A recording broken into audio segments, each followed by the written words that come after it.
إن الحمد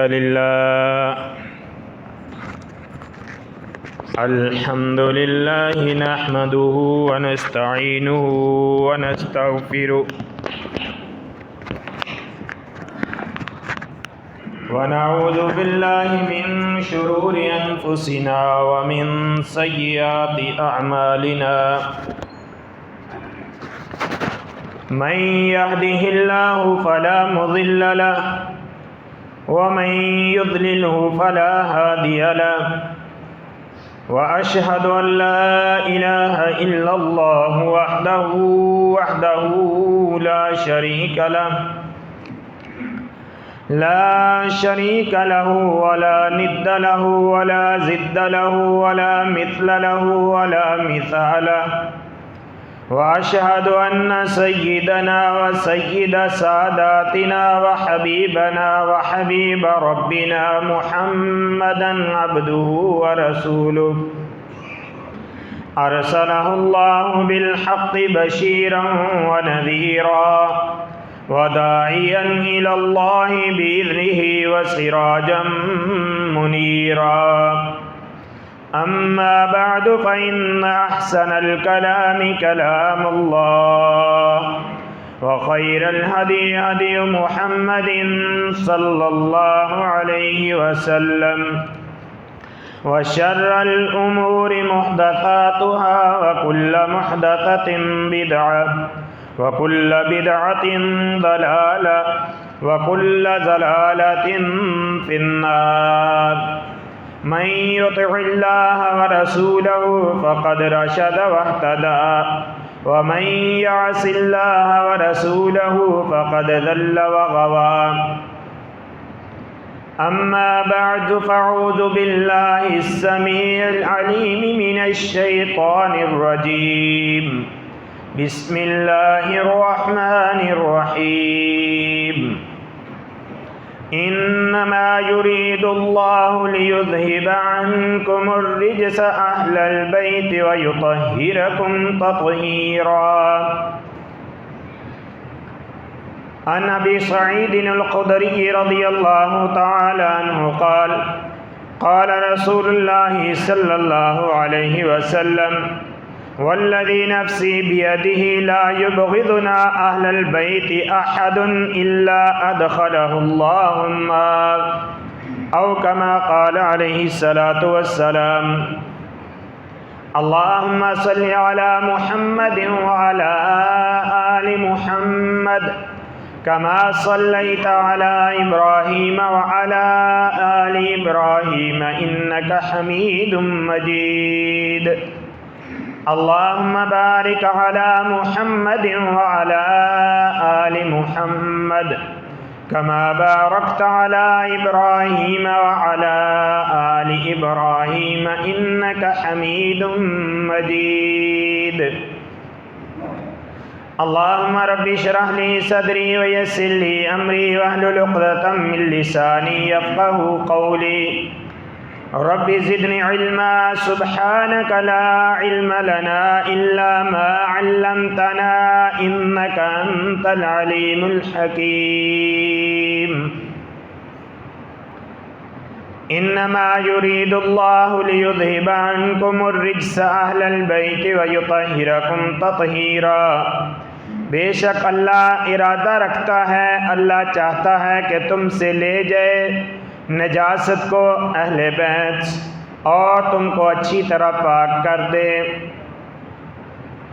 ابو سعید خدری رضی اللہ تعالیٰ عنہ فرماتے ہیں رسول اکرم صلی اللہ علیہ وآلہ وسلم نے فرمایا والذی نفسی بیدہ، قسم ہے اس ذات کی جس کے ہاتھ میں میری جان ہے، لا یبغضنا اہل البیت احد الا ادخلہ اللہ النار، نہیں ہم اہل بیت سے کوئی ایک بھی بغض رکھے گا مگر اللہ رب العالمین اس کو جہنم کی آگ میں داخل کرے گا۔ ہر قسم کی حمد و ثنا، تعریف، کبریائی، بڑائی، پاکیزہ کلمات اللہ مالک العلام ذوالجلال والاکرام کی مقدس بابرکت ذات کے لیے ہے۔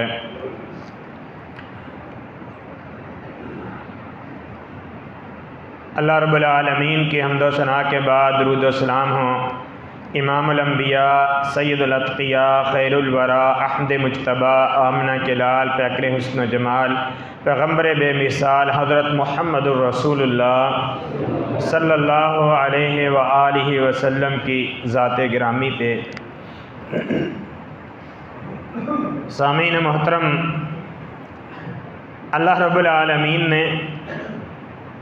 جس معاشرے کے اندر محمد الرسول اللہ صلی اللہ علیہ وآلہ وسلم کو نبی پیغمبر رسول بنا کر مبعوث فرمایا،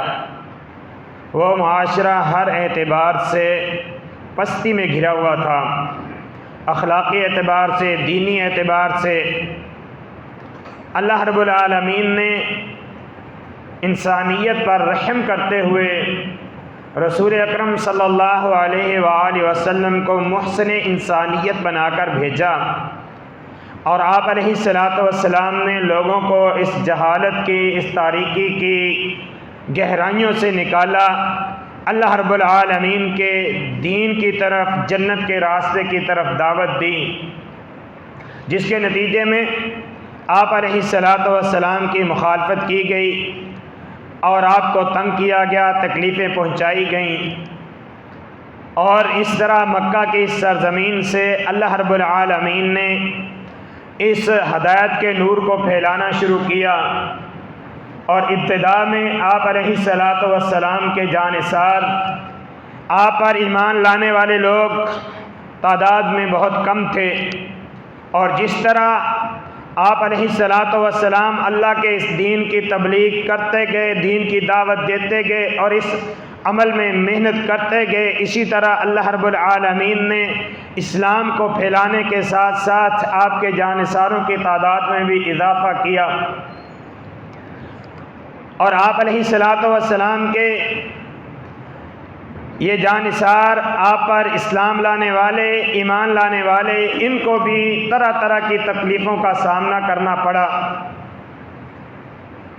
لیکن یہ اسلام کے اس راستے میں ڈگمگائے نہیں ہیں، مالوں کی قربانی دی ہے، وطن کی قربانی دی ہے، جانوں کی قربانی دی ہے، لیکن اللہ رب العالمین کے دین کی آبیاری کے لیے، اللہ کے دین کی سربلندی کے لیے پیچھے نہیں ہٹے۔ اور ایک وقت وہ بھی آیا کہ جب رسول اکرم صلی اللہ علیہ وآلہ وسلم کے یہ صحابہ کہ جس سرزمین میں پیدا ہوئے تھے، جو ان کا اپنا آبائی علاقہ تھا، اپنی زمینیں تھیں، اپنے گھر تھے، اپنے خاندان تھے، ان کو چھوڑ کر حبشہ کی سرزمین پر جانے پر مجبور ہوئے، اور یہاں تک کہ رسول اکرم صلی اللہ علیہ وآلہ وسلم کو بھی مکہ چھوڑنا پڑا۔ آپ علیہ الصلاۃ والسلام بھی مکہ سے ہجرت کر کے مدینہ طیبہ تشریف لائے، اور جب مدینہ پہنچے ہیں تو پھر بھی یہ کفار مکہ جو آپ کے دشمن تھے، انہوں نے آپ کا پیچھا چھوڑا نہیں ہے، وہاں بھی اپنی اس دشمنی کو اور اپنی عداوت کو انہوں نے ظاہر کرنے کے لیے آپ علیہ الصلاۃ والسلام کے ساتھ طرح طرح سے تکلیفیں پہنچانے کے لیے بھرپور کوششیں کی ہیں،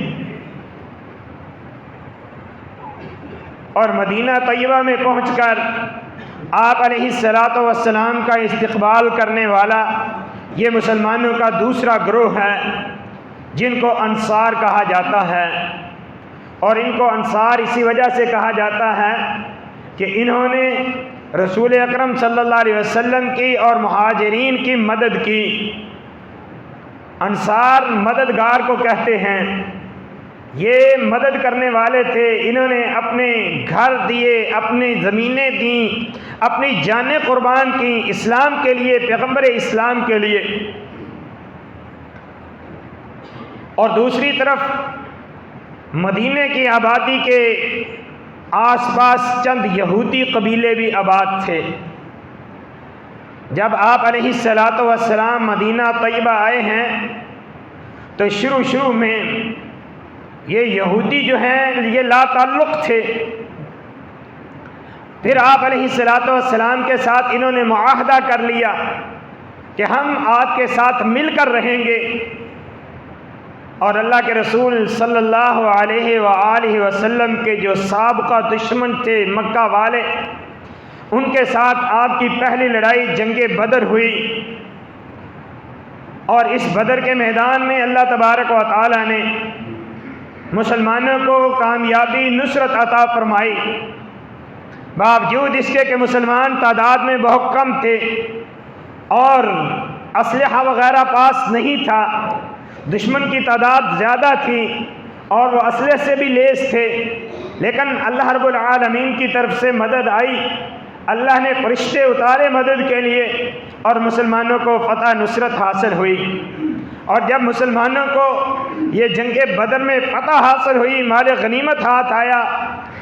اور کفار مکہ قیدی ہوئے، تو یہ جو آس پاس رہنے والے یہودی تھے ان پر مسلمانوں کا رعب بیٹھ گیا۔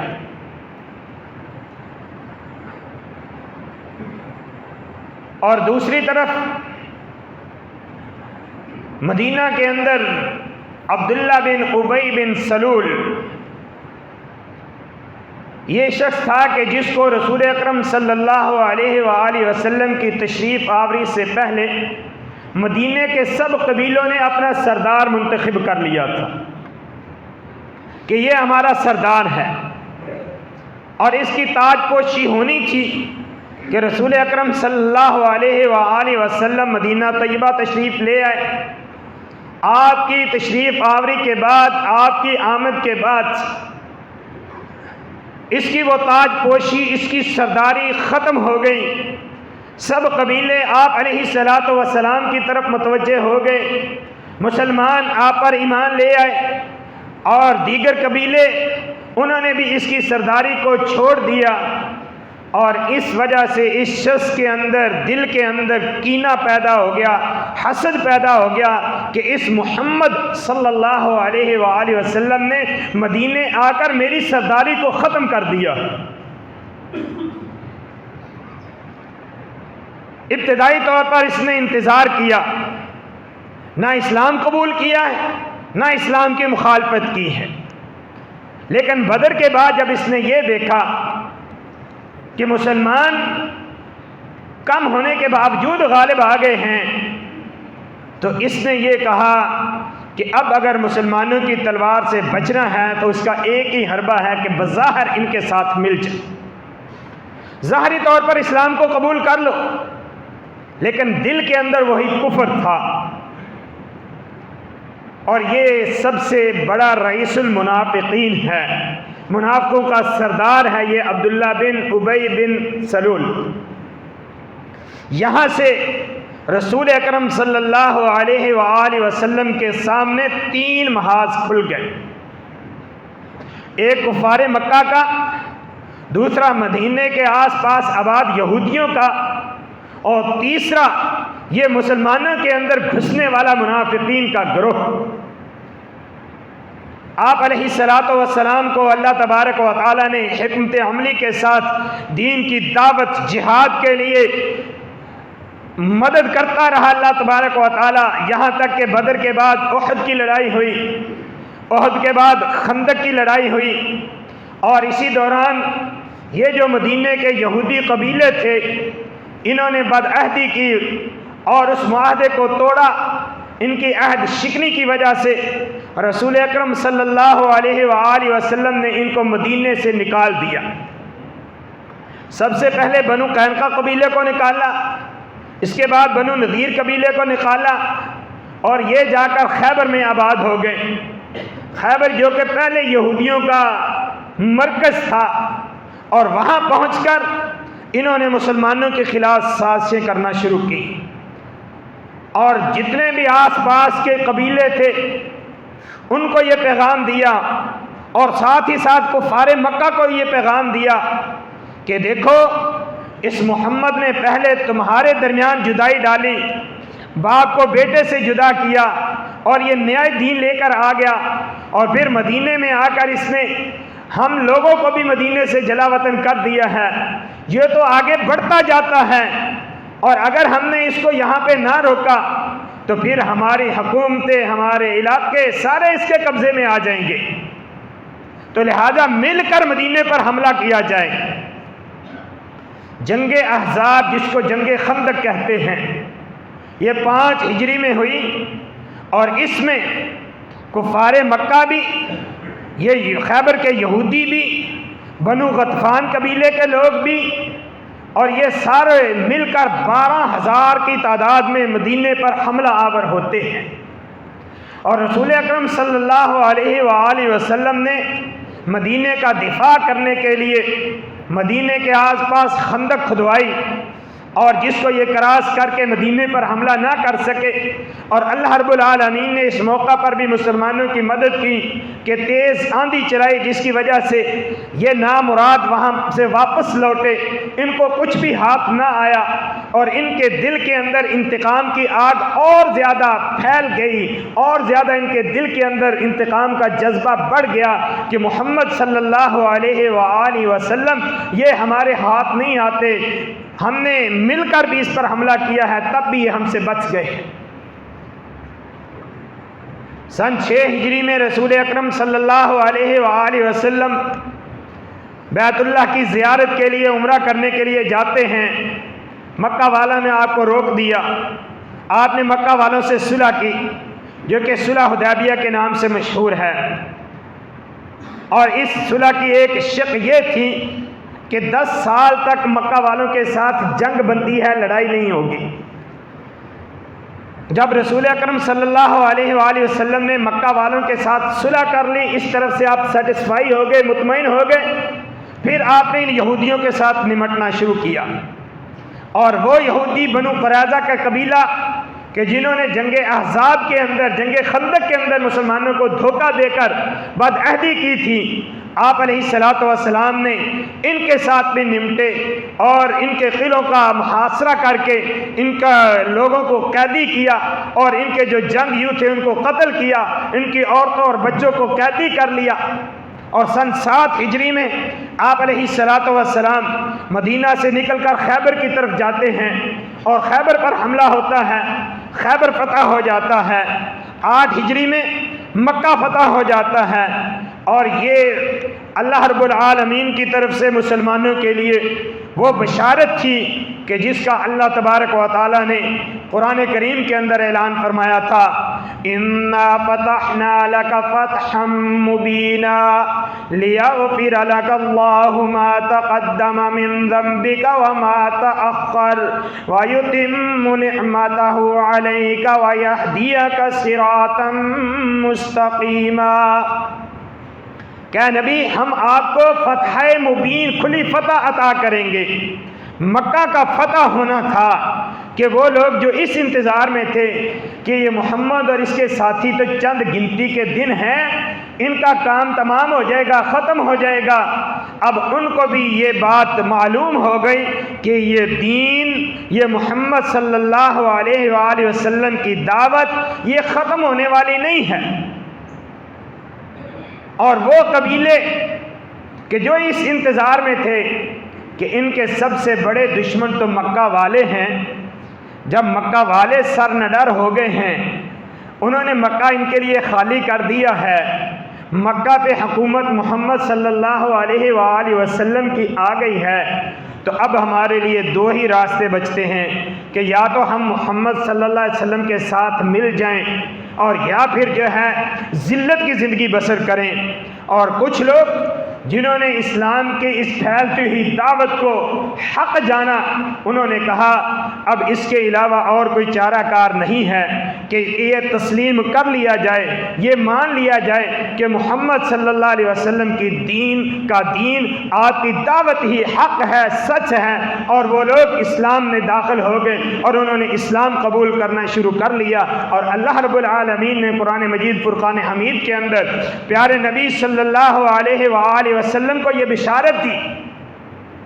اذا جاء نصر اللہ والفتح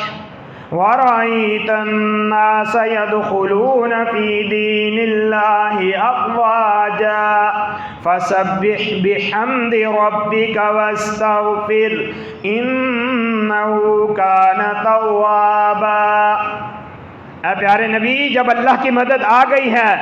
فتح آ گئی ہے، مکہ فتح ہو گیا ہے، اب آپ لوگوں کو دیکھیں کہ لوگ کس طرح اللہ کے دین میں داخل ہو رہے ہیں۔ یدخلون فی دین اللہ افواجا، فوج در فوج، گروہ در گروہ، قبیلے در قبیلے اللہ کے دین میں داخل ہو رہے ہیں۔ اور یہ بات یاد رکھیے، فتح مکہ کے موقع پر اللہ کے رسول صلی اللہ علیہ وآلہ وسلم جب مکہ فتح کرنے کے لیے مدینہ سے نکلتے ہیں، آپ کے ساتھ صرف 10,000 لوگ تھے، 10,000 لوگ تھے۔ اور جب یہ 8 ہجری رمضان کی بات ہے، 1 سال گزارنے کے بعد 10 ہجری میں آپ علیہ السلام حجۃ الوداع کے لیے جاتے ہیں۔ اس وقت مسلمانوں کی تعداد 1 لاکھ سے زیادہ تھی۔ اس سال 1.5 سال کے اندر اللہ تبارک و تعالیٰ کے فضل و کرم سے مسلمان اتنے زیادہ تعداد میں بڑھ گئے۔ کیوں؟ اس لیے کہ اللہ تبارک و تعالیٰ نے پیارے نبی صلی اللہ علیہ وآلہ وسلم کو جس مقصد کے لیے بھیجا تھا، وہ مقصد یہ تھا، هو الذي أرسل رسوله بالهدى ودين الحق ليظهره على الدين كله ولو كره المشركون۔ اللہ جس نے اپنے اس پیغمبر محمد صلی اللہ علیہ وآلہ وسلم کو بھیجا،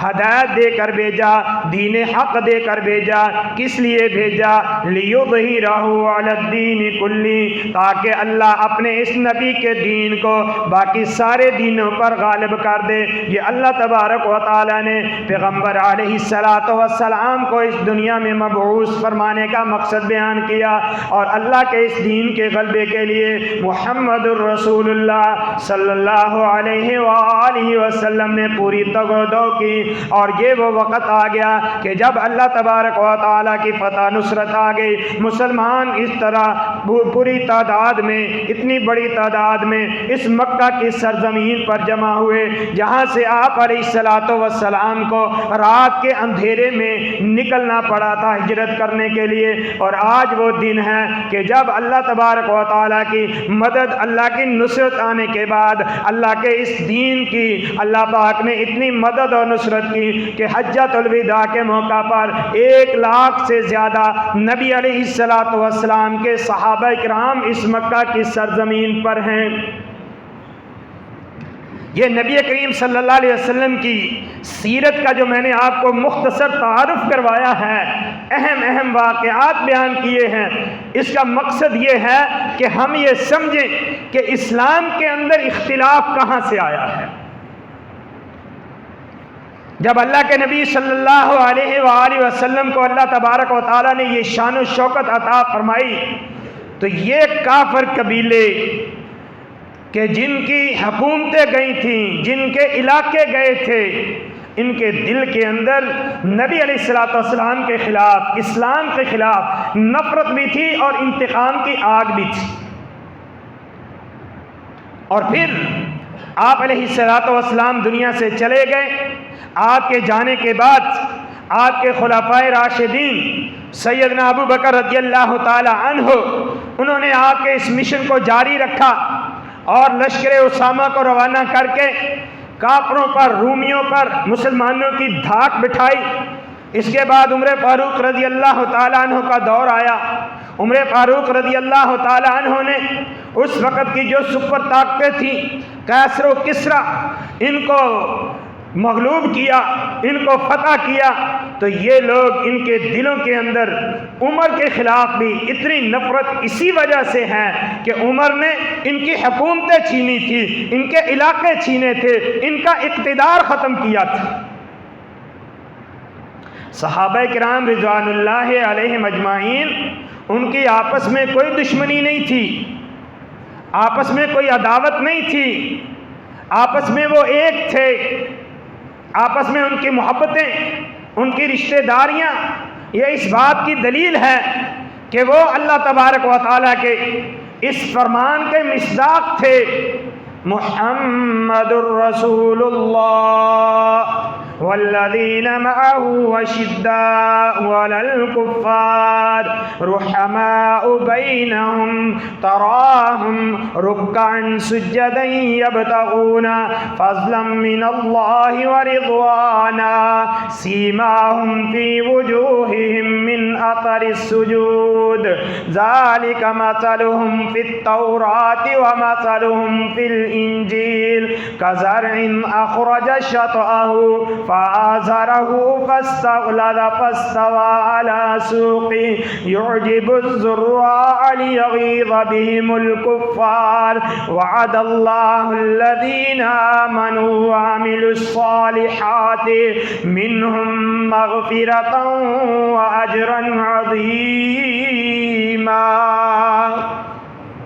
اللہ رب العالمین نے محمد الرسول اللہ صلی اللہ علیہ وآلہ وسلم کے ساتھیوں کا تعارف کروایا ہے۔ اللہ پاک نے خود ان کے بارے میں بیان فرمایا ہے، اشداء علی الکفار رحماء بینہم، وہ کافروں پر سخت ہیں، آپس میں نرم دل ہیں، آپس میں ایک ہیں، اور دشمنوں کے خلاف وہ کھلی تلوار ہیں۔ اور صحابہ کرام رضوان اللہ علیہم اجمعین نے اپنے عمل سے یہ ثابت کر دیا کہ ان کی دشمنی ہے تو اسلام کی وجہ سے، ان کی دوستی ہے تو اسلام کی وجہ سے۔ جو اسلام کا دشمن ہے وہ ان کا دشمن ہے، جو اسلام کا دوست ہے وہ ان کا دوست ہے۔ ان کی دوستی بھی، ان کی محبت بھی اسلام کے لیے تھی، ان کی دشمنی بھی اسلام کے لیے تھی۔ دشمن بھلے سامنے اپنا باپ ہی کیوں نہیں ہے، بھائی ہی کیوں نہیں ہے، لیکن وہ مسلمان نہیں ہے، اسلام کا مخلص نہیں ہے، اسلام کے ساتھ دوست نہیں ہے، تو وہ اس صحابہ رسول کا بھی دوست نہیں ہے۔ یہ معیار تھا، یہ صحابہ کرام کا معیار تھا۔ اور جب ان کافروں نے یہ دیکھا کہ لڑائیاں لڑ کے ہم نے دیکھ لیا ہے، محمد صلی اللہ علیہ وسلم کے ساتھیوں سے جنگیں ہم نے کر کے دیکھ لی ہیں، اور ہر محاذ پر منہ کی کھانی پڑی ہے، شکست اٹھانی پڑی ہے، تو پھر انہوں نے منافقت کا راستہ اختیار کیا،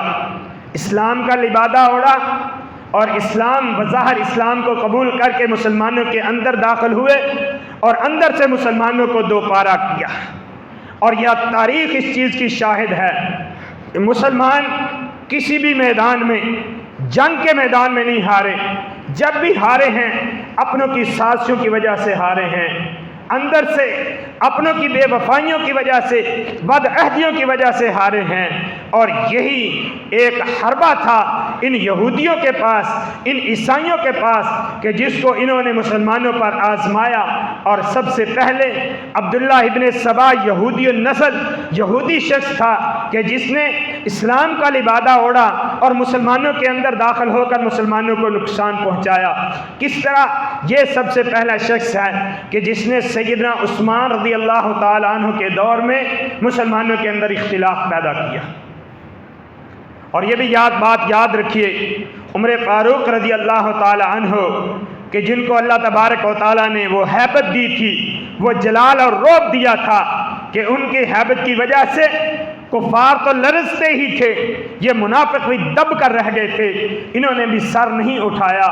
لیکن اس کے مقابلے میں سیدنا عثمان غنی رضی اللہ تعالی عنہ یہ نرم مزاج تھے، طبیعت دھیمی تھی، اور ان کی اس نرم مزاجی کی وجہ سے ان کو موقع ملا، انہوں نے مسلمانوں کے اندر انتشار پھیلایا، اور سب سے پہلے سیدنا علی رضی اللہ تعالی عنہ کی خلافت کا اعلان کرنے والا، خلافت کا دعویٰ کرنے والا کہ علی خلیفہ بلا فصل ہیں، علی سب سے پہلے خلیفہ ہیں، یہ عبداللہ ابن سبا یہودی تھا۔ حالانکہ علی رضی اللہ تعالی عنہ کہ جنہوں نے ابو بکر کے ہاتھ پر بیعت کی، عمر کے مشیر بن کر رہے، عثمان کے مشیر بن کر رہے، انہوں نے یہ دعویٰ نہیں کیا، انہوں نے کھڑے ہو کر اعلان نہیں کیا، انہوں نے بغاوت نہیں کی۔ حالانکہ اگر علی رضی اللہ تعالی عنہ اپنے لیے خلافت کا حق زیادہ سمجھتے ہوتے ابو بکر کے دور میں، عثمان کے دور میں، جو کہ نبی کریم صلی اللہ علیہ وسلم کے قریبی دور تھا، اس میں لوگوں کی ہمدردیاں بھی زیادہ تھیں، اس وقت علی کھڑے ہو کر اپنی خلافت کے لیے جد و جہد جدوجہد کرتے، لیکن علی رضی اللہ تعالیٰ عنہ سمجھتے تھے کہ یہ خلفاء جو مجھ سے پہلے ہیں یہ خلافت کا زیادہ حق رکھتے ہیں۔ ابو بکر کو انہوں نے خلیفہ مانا، عمر کو انہوں نے خلیفہ مانا، عثمان کو انہوں نے خلیفہ مانا، صرف خلیفہ ہی نہیں مانا بلکہ ان کی بھرپور تائید کی ہے، ان کے مشیر بن کر رہے ہیں، ان کے پیچھے نمازیں پڑھی ہیں، ان کے ساتھ مل کر جہاد کیا ہے۔ سب سے پہلے یہ شخص تھا جس نے آ کر عثمان رضی اللہ تعالی عنہ پر اعتراضات کیے کہ عثمان نے جتنے بھی عہدے ہیں اس پر اپنے لوگوں کو لگا رکھا ہے، عثمان بیت المال میں صحیح تصرف نہیں کرتا، عثمان پر بے جا اعتراضات کر کے لوگوں کی ذہن سازی کی، ایک تحریک چلائی، کوفہ سے، بصرہ سے، مصر سے لوگ اکٹھے کیے، جس کا نتیجہ یہ نکلا کہ ذی الحجہ کے مہینے میں جب لوگ مدینے سے حج کے لیے مکہ گئے ہوئے تھے اور پیچھے مدینہ خالی تھا، اس وقت مدینے پر حملہ آور ہو کر سیدنا عثمان رضی اللہ تعالی عنہ کو اس باغی جماعت نے، اس عبداللہ ابن سبا یہودی کی اس تحریک نے حضرت عثمان رضی اللہ تعالی عنہ کو شہید کیا، جس کی وجہ سے مسلمانوں کے اندر انتشار اور اختلاف کی یہاں سے بنیاد ڈالی گئی ہے، یہاں سے پھر مسلمان جو ہے وہ بٹے ہیں۔ اور یہ بھی یاد رکھیے یہ اختلاف بھی صرف سیاسی اختلاف تھا، دین کا اختلاف نہیں تھا۔ وہ ایک دوسرے کو کافر نہیں سمجھتے تھے، ایک دوسرے پر انہوں نے کافر کے فتوے نہیں لگائے، ایک دوسرے کے پیچھے نمازیں پڑھتے تھے۔ علی رضی اللہ تعالی عنہ اور معاویہ رضی اللہ تعالی عنہ آپس میں صلح کی ہیں، آپس میں ایک دوسرے کے ساتھ ملے ہیں، ایک دوسرے کو کافر نہیں سمجھتے تھے۔ آج میرے بھائیوں یہ جو اہل بیت کا نام لے کر، اہل بیت کی محبت کا دعویٰ کر کے یہ بات باور کروائی جا رہی ہے کہ معاذ اللہ ثم معاذ اللہ کہ اہل بیت جو ہیں وہ دین پر تھے، باقی سب لوگ دین سے پھر گئے تھے، صحابہ کا دین اور تھا، اہل بیت کا دین اور تھا، اہل بیت کو ماننے والے اور تھے، صحابہ کو ماننے والے اور تھے۔ یہ اس صدی کی سب سے جھوٹی اور سب سے بری تحریک ہے جو اس معاشرے کے اندر شروع ہوئی ہے، ورنہ اہل بیت